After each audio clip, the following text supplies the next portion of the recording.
शब्द 32। हंसा हो चित चेत सकेरा, इन परपंच कैल बहु तेरा। पाखंड रूप रचो इन त्रिगुण, ते पाखंड भुलल संसारा। घर के खसम बधिक वह राजा, परजा क्या धों करे बिचारा। भक्ति न जाने भक्त कहावे, तजी अमृत विष कैलिन सारा। आगे बढ़े ऐसे ही बूढ़े, तिन्हुन मानल कहा हमारा। कहा हमार गांठ दृढ़ बांधो, निश्वासर रहियो होशियारा। ये कलिगुरु बड़े परपंची, डार ठगौरी सब जग मारा। वेद कितेब दो फंद पसारा, ते फंदे पर आप बिचारा। कहाई कबीर ते हंस न बिसरे, जेमे मिले छुड़ावन हारा। ये पूरा शब्द भ्रामक गुरुओं के विषय में कहा गया है। पूरा शब्द का भाव विदग्धात्मक है। हंसा हो चित चेत सकेरा। अहंस अपने चित्त में चेतो, सावधान हो जाओ। सकेरा नाम सवेरे यानी जल्दी, बहुत जल्दी अपने चित्त में सावधान हो जाओ। साहब हंस शब्द का प्रयोग करते हैं। कई शब्दों में लगातार हंस, संबोधन का शब्द उनका हंस रहता है। हंस जो निर्क्षीर विवेक करता है, हंस जो स्वयं स्वरूप है। ये दो अर्थ हंस के होते हैं। हंस प्रसिद्ध पक्षी है जो सफेद होता है और मानसरोवर में रहता है। कहा जाता है वो मोती चुगता है और निर्क्षीर विवेक करता है। मोती चुगना और निर्क्षीर विवेक करना उसकी महिमा में है। वस्तुतः वहां चारा चुगता है और वो प्राण घातक नहीं होता है। मनुष्य हंस है, वो निर्क्षीर विवेक करे और वो मोती चुगे, यानी पवित्र विचार रखे। ये हंस का लक्षण है। और हंस अहंसः, इसको बारंबार बताया जाता है। अहंसः में अ और विसर्ग उड़ जाने से हंस बनता है। अहंसः का अर्थ होता है मैं वह। जो मैं चाहता हूं मैं वह हूं। पूर्ण काम, पूर्ण तृप्ति, पूर्ण आनंद, पूर्ण सुख मैं चाहता हूं, तो मेरा स्वरूप वही है। मैं तो अपने ऊपर लाद करके विकारों को दुखी हूं। जो मेरा नहीं है उसको मेरा मान करके मैं दुखी हूं। इसलिए भवबंधन में मैं पड़ा। लेकिन अगर अपने हंस स्वरूप को समझ लूं, अहंसः मैं वही हूं जो मैं चाहता हूं। पूर्ण आनंद, पूर्ण सुख। मनुष्य यही चाहता है कि हमारे जीवन में केवल सुख सुख रहे। जीव का वैसे ही स्वरूप है। वो अगर विकारों को छोड़ दे, इच्छाओं को छोड़ दे, वासनाओं को छोड़ दे, तो पूर्ण सुख स्वरूप रहेगा। लेकिन उसे समझता नहीं। इस प्रकार हंस पक्षी और हंस आमसः आत्मबोध, ये दोनों भाव हंस शब्द से निकलते हैं। अहंस, अविवेकवान, अस्वयंभू, अशुद्ध स्वरूप,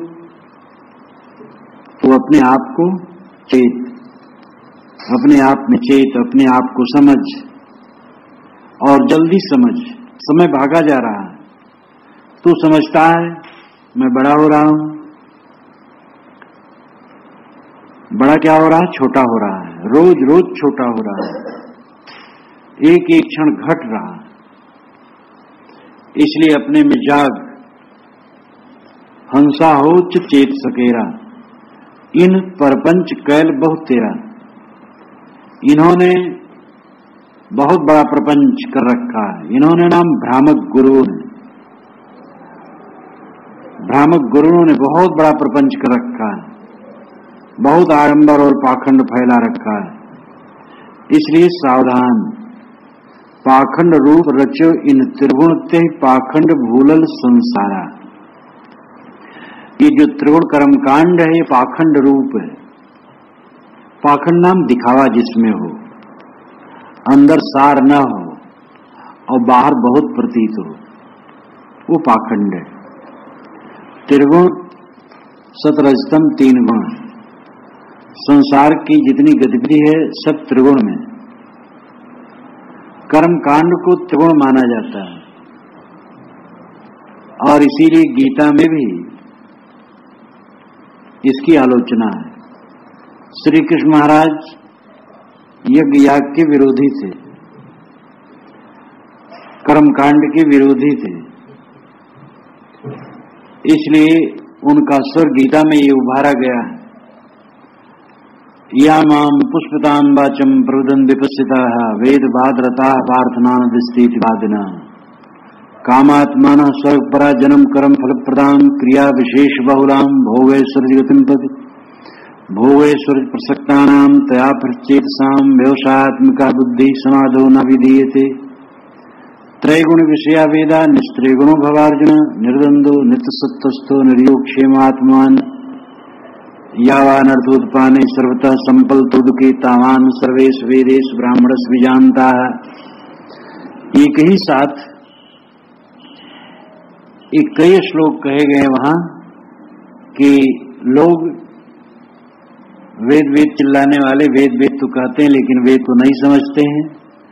कर्मकांड में ही लोग उलझे रहते हैं और जो क्रिया बहुल है यज्ञ और जिसका फल स्वर्ग और सांसारिक भोग की कामना है उसी में उलझे रहते हैं और इसीलिए इन लोगों की बुद्धि समाज में स्थिर नहीं होती है। जितने कर्मकांड हैं वे त्रिगुणात्मक हैं, इसलिए हे अर्जुन इन सब से तू अलग हो जा। त्रैगुण विषया वेदा निस्त्रैगुणो भव अर्जुन निर्द्वंदो नित्य सत्वस्थो निर्योगक्षेम आत्मान। निर्द्वंद हो जाओ, सुख दुखान लाभ की चिंता छोड़ दो। निर्द्वंदो नित्य सत्वस्थो, नित्य सत्य में स्थित हो जाओ, स्वरूप में स्थित हो जाओ। निर्द्वंदो नित्य सत्वस्थो निर्योगक्षेम, योग और क्षेम की भी चिंता छोड़, संग्रह और रक्षा की भी चिंता छोड़ दो और आत्मान, आत्मा में स्थित हो जाओ। इस प्रकार गीता में भी ये बात आई है, उपनिषदों में भी ये बात आई है। पलवा हेते दृढ़ा यज्ञ रूपा, जो ये यज्ञ रूपी प्लव है, नौका है, जिसकी 18 अंग है, ये जर्जर है और ये डूबने वाला है। कर्मकांड में उलझे हुए लोग सांसारिकता में ही उलझे रहते हैं और मुंडक उपनिषद में इस पर खूब धज्जी धज्जी उड़ाई गई। विचारक जितने हुए हैं सब समय बताए हैं कि अगर तुम कर्म कांड में उलझे हो तो तुम्हारा चित्त निर्विषय नहीं होगा, एकाग्र नहीं होगा, आत्मस्थ नहीं होगा। साहब कहते पाखंड रूप रचो इन त्रिगुण। इन पुरोहितों ने, इन यज्ञ याग करने वालों ने त्रिगुण कर्मकांड का विस्तार किया। ये यज्ञ करो स्वर्ग मिलेगा, ये यज्ञ करो पुत्र मिलेगा, ये यज्ञ करो धन मिलेगा, राज्य मिलेगा, पूरा धोखा। और इसी में संसार भूल गया, कर्मकांड में भूल गया। और एक ही बात थोड़े है, अनेक पाखंड है। हस्तरेखा देख करके शुभ बताते हैं, छींक से, छिपकली गिरने से, ग्रह लगन मुहूर्त दशा का प्रपंच, न मालूम कैसा कैसा प्रपंच करके समाज को भटकाया जा रहा है। अंधविश्वास में डाल डाल करके आदमी को कमजोर बनाया जा रहा है। भूत प्रेत, ग्रह लगन, मुहूर्त, शकुन अपशकुन, बहुत सारा पाखंड। इन पाखंडों में आदमी डूबा हुआ है। घर के खसम बधिक व राजा प्रजा क्याधों करे विचारा। घर का जो खसम है, मालिक है, और देश का जो राजा है, यही बधिक हो जाए तो परिवार के लोग और प्रजा क्या करेगी? घर का मालिक हो, घर वालों को बांध करके पीटे और काटे, राजा हो और प्रजा को सतावे, तो इनके लिए कल्याण का रास्ता कहाँ है? ये दोनों उदाहरण हैं। और ये भ्रामक गुरुओं के लिए है। ये भ्रामक गुरु लोग जो कल्याण, समाज के कल्याण के ठेकेदार बनते हैं, वही समाज को भटकाते हैं, तो कौन उनको रास्ता दिखाएगा? ये निश्चित है कि सच्चे संत सब समय हुए और सही रास्ता दिखाए हैं, लेकिन गलत लोग जो हुए हैं वह शोषण किए हैं। इसी जगह कहीं भी रह करके देख लो, सब जगह ऐसे लोग हैं जो सिद्ध बनते हैं, चमत्कारिक बात करते हैं, हाथ हिला करके भभूत निकाल देंगे, लड्डू निकाल देंगे, घड़ी निकाल देंगे, यंत्र देंगे, तुम्हारी सारी कामनाओं को पूर्ण करेंगे। और इन ठेकेदारों की अपनी ही कामनाएं पूरी नहीं, लेकिन ये दूसरे की कामना पूरी करते हैं, ईश्वर के दर्शन कराते हैं। भला ईश्वर का दर्शन होता है? आंख से जो दिखाई देता है वो माया है कि ईश्वर है? और कल्पना में जो दिखाई दे वो भी माया है। आत्म साक्षात्कार होता है जब मन शांत हो जाता है, चित्त निवृत्त हो जाता है, तो अपने आप में दृष्टा आ जाता है। इसी को आत्म साक्षात्कार कहते हैं। लेकिन धोखा ऐसा कि आनंद फानन में चुटकी बजाते हुए तुम्हें ईश्वर के दर्शन करा देंगे, और इस जाल में बहुत से लोग फंसते हैं। तो इस प्रकार घर का मालिक और देश का राजा अगर बधिक बन जाए तो परिवार और प्रजा बेचारी क्या करेगी? भक्त न जाने भक्त कहावे तज अमृत विष कैलिन सारा। भक्त न जाने, लोग भक्ति नहीं जानते लेकिन भक्त कहलाते हैं। निर्जीव पिंडियों के सामने नाक रगड़ते हैं, भोग मोक्ष मांगते हैं, कहते हैं भक्ति करते हैं। भक्ति हृदय की कोमलता है, और जहां से बोध मिलता है उस सदगुरु के प्रति, संत के प्रति विनम्रता, माता पिता के प्रति विनम्रता, बड़े लोगों के प्रति विनम्रता। हृदय कोमल है तो बड़ों के लिए विनम्रता, परस्पर का प्रेम, छोटों के लिए करुणा, वो एक ही बात है। कोमलता ही भक्ति है। उच्छृंखल उन्मादी नहीं होना चाहिए, कुतर्की नहीं होना चाहिए। कुतर्की कहीं का नहीं रह जाता। जैसे ताड़ का पेड़ होता है, नीचे से ऊपर तक खूंटी छोड़ता जाता है, पत्ते उसके गलते जाते हैं, खूंटी बची रहती है और पूरा पेड़ खूंटीदार। ताकि इंसान इसी प्रकार पूरा जीवन उसका कटीला हो जाता है, परिवार से, बाहर से, सब तरफ से वो उपेक्षित हो जाता है। जो कुतर्की होता है, भक्तिहीन है, उसका कल्याण कभी नहीं हो सकता है। इसलिए भक्त हृदय होना चाहिए, सबको कोमल हृदय होना चाहिए। और भक्ति एक के प्रति नहीं होती, एक के प्रति भक्ति है और अभक्ति है तो भक्ति नहीं, दिखावा है। कोई गुरु के प्रति बहुत अनन्य लगे लेकिन संतों के प्रति श्रद्धा रखे और उपेक्षा रखे तो वो चालबाज है। वो गुरु को खुश करके अपना धाक चबाना चाहता है। जिसके हृदय में भक्ति होगी, गुरु के प्रति होगी, संत के प्रति होगी, कोई भक्त है उसके प्रति होगी, सबके प्रति होगी। अब उसका उपयोग कहाँ क्या होता है? बड़ों के प्रति झुकना, छोटों के लिए करुणा देना, परस्पर में प्यार का बर्ताव करना, और हर जगह झुकना हुआ, हर जगह विनम्रता है। तो हृदय की कोमलता भक्ति है, जो एक मधु है। जैसा हृदय कोमल है उसका व्यक्तित्व मधु है, और वो बहुत मोहक व्यक्तित्व होता है। सबते लघुता बरी लघुता ते सब होए, जस द्वितीया को चंद्रमा शीश नवे सब कोय। सदगुरु कबीर कहते हैं सबसे अच्छी चीज विनम्रता है, विनम्रता ही से सब कुछ होता है। जैसे द्वितीया के चंद्रमा को सब सिर झुकाते हैं क्योंकि वो निरंतर अब चमकेगा, रोज चमकेगा, रोज चमकता चला जाएगा। लेकिन पूर्णमासी की चंद्रमा क्या महत्ता, उसके बाद वो काला होना शुरू होगा, बड़ा अहंकारी, और दूसरे दिन से काला होना शुरू। लेकिन द्वितीया का चंद्रमा बिल्कुल पतला, झुका हुआ, लेकिन रोज चमकता जाता है।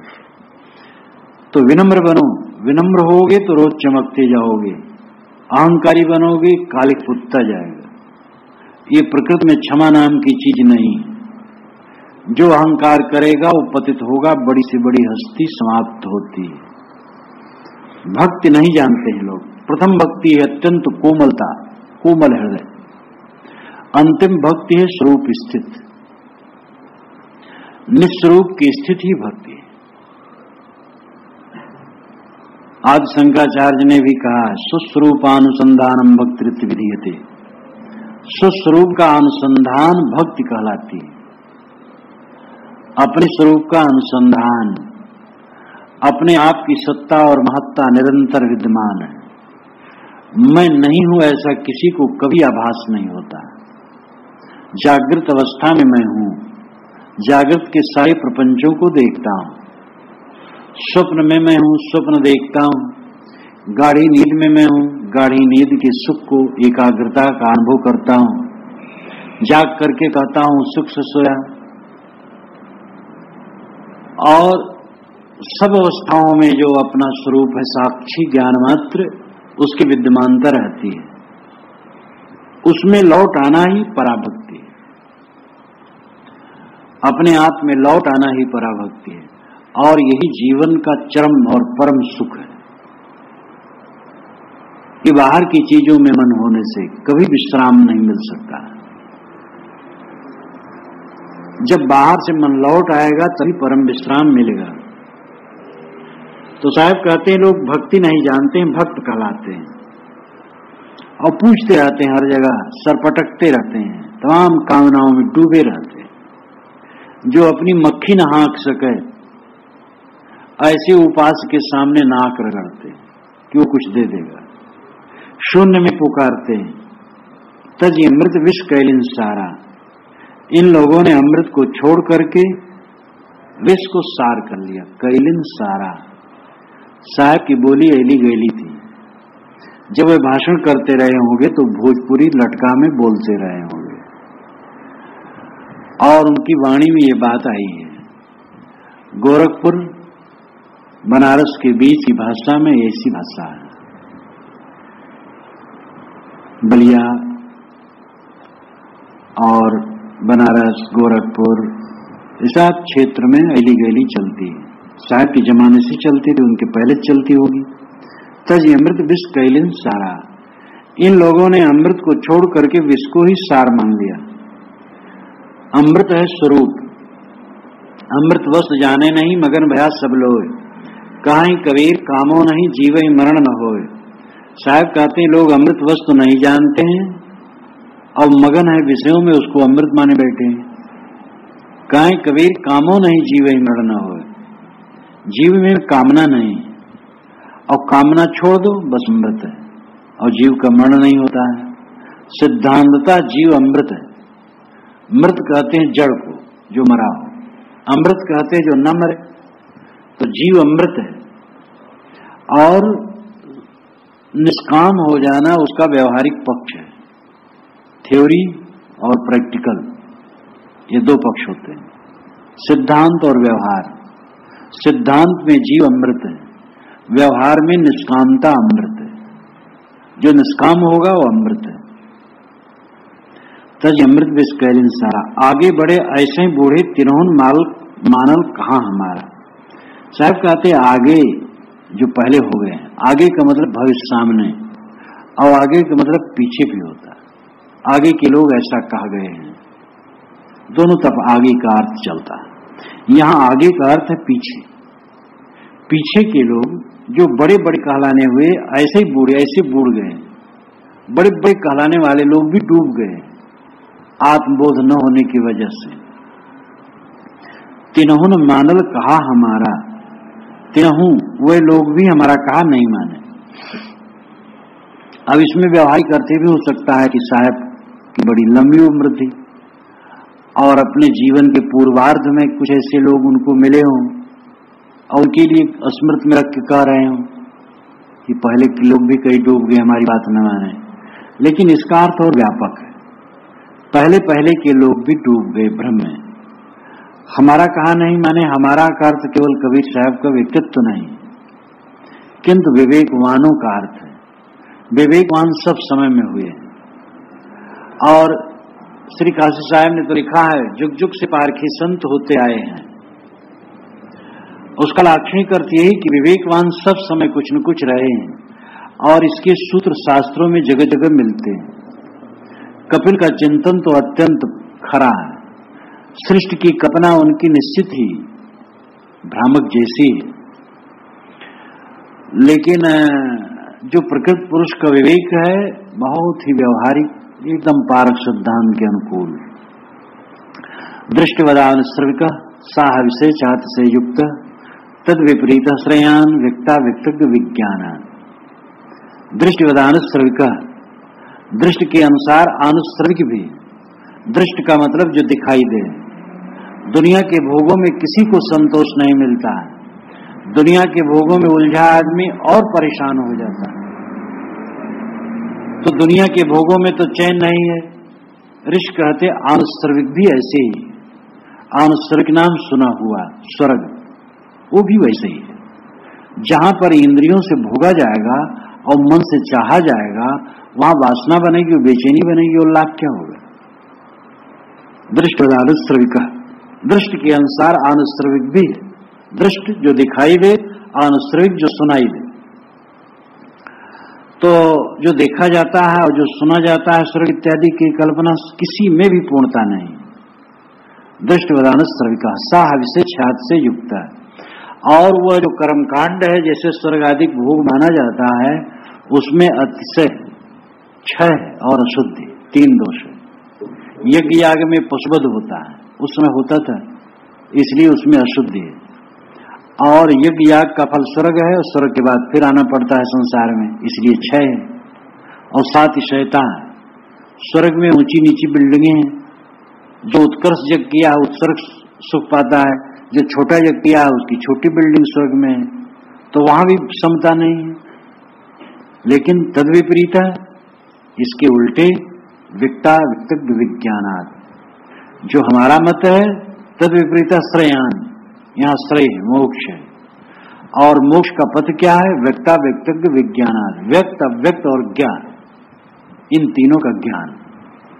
व्यक्त ये जगत है, अव्यक्त प्रकृति है और ज्ञाता साक्षी चेतन है। कारण अव्यक्त है और कार्य व्यक्त है और ज्ञाता जो दोनों का है वो साक्षीमय हो। ये जगत का कारण सूक्ष्म प्रकृति है और जगत स्वयं कार्य रूप में है। ये अव्यक्त और व्यक्त दोनों हुआ, ये दोनों दृश्य हैं और मैं ज्ञाता हूं साक्षी चैतन्य। इन दोनों से उपराम होकर, इन दोनों से लौटकर अपने स्वरूप में स्थित हो जाऊं, बस सारे दुखों का अंत है। कितनी बढ़िया बात है। और इसके विचार हजारों वर्ष पूर्व कहे गए। ये मंत्र 2100 वर्ष पूर्व कहा गया है, लेकिन इनके विचार और बहुत पहले कहे गए। आगे कहते हैं एवं तत्वाभ्यासान नास्मि नामे नाहमित्य परशेषम अविपर्याद विशुद्धम केवल मुत्पद्यते ज्ञानम। जब इस प्रकार का तत्व अभ्यास हो जाता है, प्रकृति को छोड़कर अपने स्वरूप में स्थित का जब पूर्ण अभ्यास हो जाता है, तो नास्मि नामे नाहम, मैं करता नहीं हूं, मेरा भोक्तृत्व नहीं है और मेरे फल भोग इत्यादि नहीं है, मैं शुद्ध चैतन्य मात्र हूं। इस प्रकार सारा अहंकार दूर होकर केवल आत्म स्थित हो जाती है। तो इस प्रकार अपरिशेषम, कुछ बाकी नहीं रहता है। देह और देह संबंधी सारी चीजों को अलग करके निस्वरूप में विश्राम पाने के बाद कुछ बाकी नहीं रहता है। अपरिशेषम अविपर्याद विशुद्धम, ये अविपर्जय हो जाता। विपर्जय नाम उल्टा, उल्टा है कि मैं देह हूं और सीधा है कि मैं शुद्ध चैतन्य। तो अविपर्जय हो गया, अविपर्जयात विशुद्धम और विशुद्ध हो गया, निर्मल हो गया। अविपर्जयात विशुद्धम केवलम उत्पद्यते ज्ञानम, केवलम उत्पद्यते ज्ञानम, केवल ज्ञान उदय हो गया। केवल नाम अकेलापन, जीव अकेला है, चाहे कितनी भीड़ मिल जाए कुछ रहने वाली नहीं, तो अपने अकेलेपन का बोध हो जाता है। यह दशा, ये बात बहुत पहले, हजारों वर्ष पहले कही गई। विचारक सब समय हुए हैं जो पाखंड का खंडन किए। साहब कहते हैं, तिन्हों मानल कहा हमारा, हम जैसे लोगों की बात वो लोग भी नहीं माने। सबको तो रिद्धि सिद्धि प्रिय है, जो कि झूठी। कोई झांसा देने वाला आ जाए कि तुम्हारा शरीर निरोग रहेगा, तुम 100 वर्ष जियोगे, तुम्हारे लड़का होगा, तुम्हें धन बढ़ेगा, बस आदमी कुर्बान हो जाएगा। और जो देने वाला आएगा वो स्वयं कामनाबद्ध होगा। अपने फिरे कोड़ियों कदम्बर, दूसरे को धन दे मानो है विशंबर।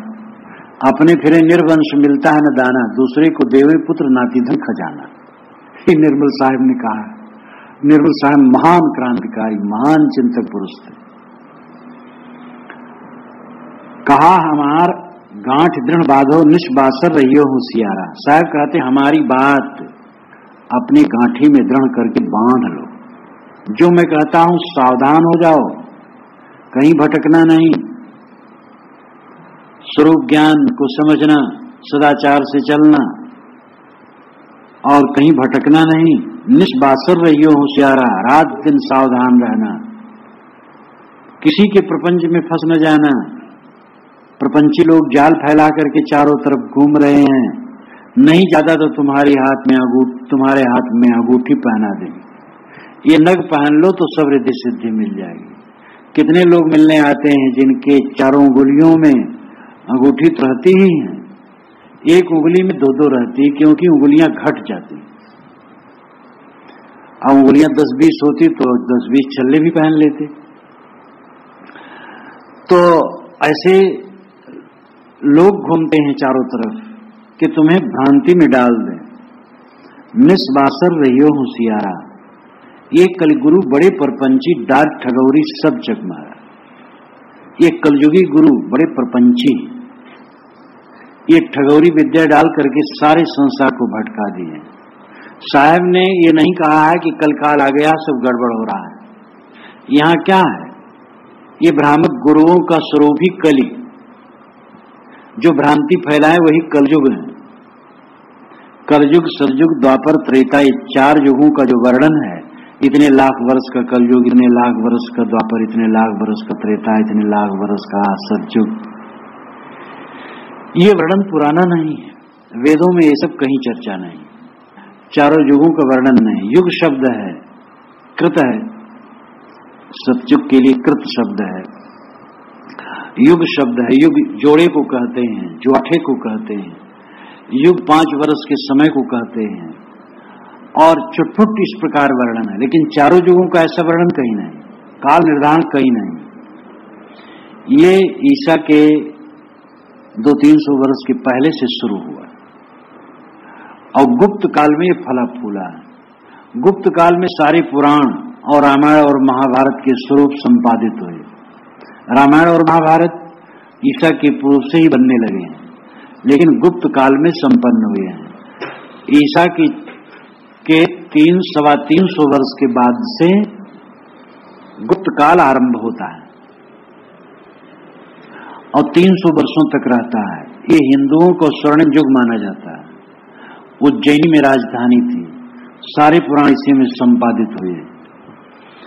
तो इसी युग में, ये इसी समय में इन चारों युगों का वर्णन हुआ और उनके अपने बताए गए कि इस युग में ये करना चाहिए, इस युग में ये करना चाहिए। चारों युगों का एक साथ नाम सबसे प्राचीन साहित्य में ऐतरेय ब्राह्मण में आया। ऐतरेय ब्राह्मण करीब 3000 वर्षों के पूर्व का होगा।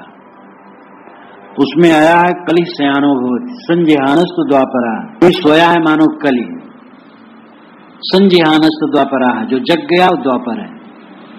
उत्तिष्ठम अस्त्रेता भवति, उठ खड़ा हुआ तो त्रेता है। कृतम संपद्यते चरण, अगर चलने लगा तो सतयुग है। ये लाक्षणिक अर्थ लेकर के ये पहली बार वैदिक साहित्य में ये मंत्र आया है। लेकिन इनका इतना काल होता है, ये सब कुछ नहीं। ये ईसा के लगभग शुरू हुआ, ईसा के बाद संपन्न हुआ। साहब ने बीजक में कल शब्द खूब कहा है। धर्मेंद्र का एक लेख इस पर आ गया है, पूरी खोज पूर्वक उसको पढ़ करके अच्छी तरह जानो। इसकी टीका में भी पहले ही बता दिया गया था थोड़ा। ये कलिगुरु बड़े परपंची साहब कहते, ये कलिगुरु भ्रांति फैलाने वाले कली काल से पुते हुए गुरु बड़े परपंची, डाक ठगौरी सब जग मारा। ये ठगौरी विद्या डाल करके सारे जगत को मारते हैं, भटकाते हैं, भ्रांति में डालते हैं। एक एक भ्रांति नहीं, बहुत भ्रांतियां। वेद किताब दो फंद पसारा, ते फंदे पर वाप बिचारा। साहब कहते वेद और किताब दो फंदा फैलाया। कैसा साहस था कबीर साहब का। उस जमाने में मुसलमानों का राज था, तो कहते किताब फंदा है, और हिंदुओं का राज धर्म की दृष्टि से तो था ही, लेकिन कहते वेद भी फंदा है। यहाँ वेद से मतलब ऋग साम अथर्व नहीं, यहाँ वेद से मतलब शास्त्र, जो शास्त्र प्रमाण मानते हो। ये साहब कहते ये वेद और किताब यानी शास्त्र प्रमाण एक जाल है। ये जो ईश्वर मानने वाले हैं प्रायः, ये सब की लीला यही है कि हमारे ईश्वर ने किताब भेजी, और उस किताब को जो नहीं मानेगा वो नास्तिक या काफिर है। हिंदू कहते हैं वेद ईश्वर का वचन है, उसको जो नहीं मानेगा नास्तिक है। मुसलमान कहते हैं कुरान ईश्वर का वचन है, उसको जो नहीं मानेगा काफिर है। ईसाई कहते हैं कि बाइबल ईश्वर का वचन है, इसको जो नहीं मानेगा वो काफिर है। तो इसका मतलब क्या है? सब काफिर और नास्तिक है, कोई अच्छा आदमी नहीं। ईश्वर ने पुस्तकें भेजी हैं, ईश्वर ने पैगंबर भेजे, अवतार के रूप में आया है। अब अवतार को नहीं मानोगे तो बिना सींग पूंछ के पशु हो, पैगंबर को नहीं मानोगे तो नरक में जलोगे। ये सब धोखा। हमारा मजहब ईश्वर ने दिया, इसलिए हमारे मजहब से ही कल्याण होगा, दूसरी जगह नहीं होगा, दूसरी जगह नरक होगा। तो इसका मतलब सबका नरक होगा। हमारे ख्याल से तुम्हारा नरक, तुम्हारे ख्याल से हमारा नरक। तो इतना जाल है ये वेद शास्त्र का, ग्रंथों का जाल, अत्यंत भयंकर जाल है। और इस जाल में सारा संसार उलझ गया है। धर्म ग्रंथ में लिखा है मनुष्य जन्म से अछूत होता है। अमुक लोग जन्म से ही अछूत हैं, वे मंदिर में प्रवेश नहीं कर सकते, और वह सन्यास के अधिकारी नहीं है, वे वेद पढ़ने के अधिकारी नहीं, वे जन्म से अछूत हैं, क्योंकि शास्त्र में लिखा है। अब ये शास्त्र जाल नहीं है तो क्या है? ये मनुष्य को उलझा करके नष्ट करने वाला है, नहीं तो क्या है? चारों वेदों में कहीं नहीं लिखा है कि वेद पढ़ने का अधिकारी कौन है, मनुष्य मात्र अधिकारी है। लेकिन पीछे गुरुओं ने ऐसा जाल फैलाया कि वेद पढ़ने का अधिकारी शूद्र तो है ही नहीं। शूद्र के कान में वेद के मंत्र चला जाए तो कराना भर दो, आंखों से पढ़ लिया तो आंखें फोड़ दो, हृदय में वेद मंत्र मनन हो गए तो हृदय तोड़ दो। ये धर्म ग्रंथों में लिखा। और वेद के ऋषि शूद्र कहलाने वाले लोग भी कक्षीवान शूद्र हैं, जो वेद के मंत्र के रचयिता हैं। इदरा के पुत्र महिदास शूद्र कुलोत्पन्न है, जो इतरी ब्राह्मण के रचयिता हैं, अथवा इतरी ब्राह्मण से उनको जोड़ा जाता है। तो कितना दुर्भाग्य है कि वैदिक युग में तो वेद के ऋषि ही शूद्र हैं और स्त्रियां भी हैं, और उनको इतना तिरस्कृत कर दिया गया। हिंदू समाज ने अपने अज्ञान से अपने शरीर को सड़ा डाला, अपने इस लंबे परिवार को करीब करीब 75% काट के अलग कर दिया कि अछूत है, क्योंकि धर्म ग्रंथ में लिखा है, प्रभु ने कहा है, प्रभु ने कहा है सब अछूत है। प्रभु का ढकोसला बना लिया गया, शास्त्र का ढकोसला बना लिया गया, और अपने ही अंग को काट करके बेवकूफी की गई, अपने शरीर को सड़ाया गया, अपने समाज को सड़ाया गया। यह फंदा नहीं है। हमारी किताब ईश्वर ने भेजी, इसको जो नहीं मानेगा नरक में जाएगा। हमारा महापुरुष ईश्वर का भेजा हुआ है, संदेश लेके आया, उसको जो नहीं मानेगा नरक में जाएगा। ये कितना जहर है, ये कितना सत्य को न समझना, ये फंदा नहीं तो क्या है। तो वेद के दो फंद पसारा। साहब कहते हैं ये शास्त्र का जाल चारों तरफ फैला है, ते फंदे पर आप बिचारा। ये बेचारे गुरु लोग उस फंदे में स्वयं भी उलझे, क्योंकि जो दूसरे के लिए जाल फैलाएगा स्वयं उलझेगा, जो दूसरे के लिए कांटा बोएगा उसको भी चुभेगा, जो दूसरे के लिए खाई खोदेगा उस खाई में स्वयं भी गिरेगा। तो दूसरे के लिए खाई खोदे, अपना उस खाई में गिरे। कहीं कबीर ते हंस न बिसरे, जहिमा मिले छुड़ावन हारा। कबीर साहब कहते वह हंस नहीं बिसरेंगे, बिसरे नाम भूलना, वह हंस नहीं भूलेंगे जहिमा मिले छुड़ावन हारा।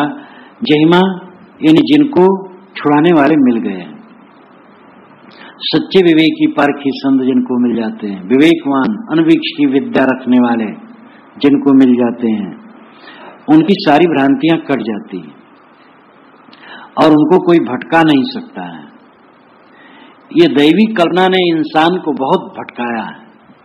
मनुष्य की आत्मा के अलावा कोई दैवी शक्ति है, इसकी कल्पना करके गुरुओं ने समाज को पीस डाला है, जगह जगह धमकाया है, ये हो जाएगा, वो हो जाएगा, वो हो जाएगा, वो हो जाएगा, और उनका शोषण किया है। जात पाती पाखंड डालकर, ईश्वर वचन का पाखंड डालकर और शास्त्र प्रमाण का पाखंड डालकर समाज का शोषण किया है। दैवीकरण जब तक शास्त्रों से, महापुरुषों से, मजहबों से नहीं हटता है, तब तक इंसानियत नहीं आ सकती। कोई पुस्तक ईश्वरी है, कोई महापुरुष ईश्वरी है, कोई मजहब ईश्वरी है, यह धारणा जहर है जो धार्मिक क्षेत्र में वैमनस्य उत्पन्न करती है। यह धारणा ये पेश करती है कि हमारा मजहब, हमारी किताब, हमारा महापुरुष ही मोक्षदाता है, बाकी का नरकदाता, और इससे सांप्रदायिकता का जहर बढ़ता है, हिंसा बढ़ती है। श्रद्धा बड़ी काम की चीज है, लेकिन अधिक श्रद्धा हिंसा पैदा करती है। ये अधिक श्रद्धा नहीं जड़ता है, और इसने हिंसा पैदा की। जब ये माना जाएगा कि सारी किताबें मानव रचित हैं, सारे महापुरुष केवल मानव हैं और सारे संप्रदाय मानव के चलाए हैं, इसलिए सभी महापुरुषों का आदर करो और सभी शास्त्रों का जितना बन सके पढ़ो, सार लो और सदाचार पर चलो, अपना कल्याण करो। तब नास्तिक काफिर होने कोई प्रसंग नहीं। किसी मत में कोई रहे, कोई नास्तिक काफिर नहीं है। सच्चा ज्ञान, सच्चे आचरण से कल्याण है, खाली मजहब संप्रदाय कल्याण करने वाला नहीं। तो जब तक दैवीकरण नहीं हटता है, ईश्वर की लादी पुस्तकों पर, महापुरुषों पर और संप्रदायों पर जब तक लदी है, तब तक शुद्ध मानवता नहीं आ सकती। और केवल समाज को धोखा देने के लिए, अपने मत को फैलाने के लिए सब चक्कर डाला गया है। हमारा महापुरुष अवतार है, ये धांधलेबाजी। हमारा महापुरुष ईश्वर का भेजा हुआ है, ये धांधलेबाजी। हमारी पुस्तकें ईश्वर की दी हुई है, हमारा संप्रदाय ईश्वर का चलाया है। इस धांधलेबाजी ने धर्म को चौपट कर दिया है। साहब कहते हैं होशियार रहना, सावधान रहना। मनुष्य की आत्मा के समान कोई देव नहीं, मनुष्य आत्मा के समान कोई परमात्मा नहीं। मनुष्यता को समझो, मनुष्य से प्रेम करो, मानव मात्र से प्रेम करो, जीव मात्र के प्रति करुणा करो और ये संकुचित भावनाएं छोड़ो। सभी पुस्तकों का आदर करो, दुनिया के सभी महापुरुषों का आदर करो। इसीलिए साहब ने कहा महादेव मोहम्मद, महादेव का आदर करो, मोहम्मद का आदर करो, ईसा का आदर करो, सनंदन का आदर करो, व्यास वशिष्ठ का आदर करो, दयानंद विवेकानंद का आदर करो, सबका आदर करो, किसी का अनादर न करो और सत्य का शोधन करो। सदगुरु कबीर का यह राजपथ जितना आदमी समझ सके, धार्मिक क्षेत्र से वैमनस्यता समाप्त होगी।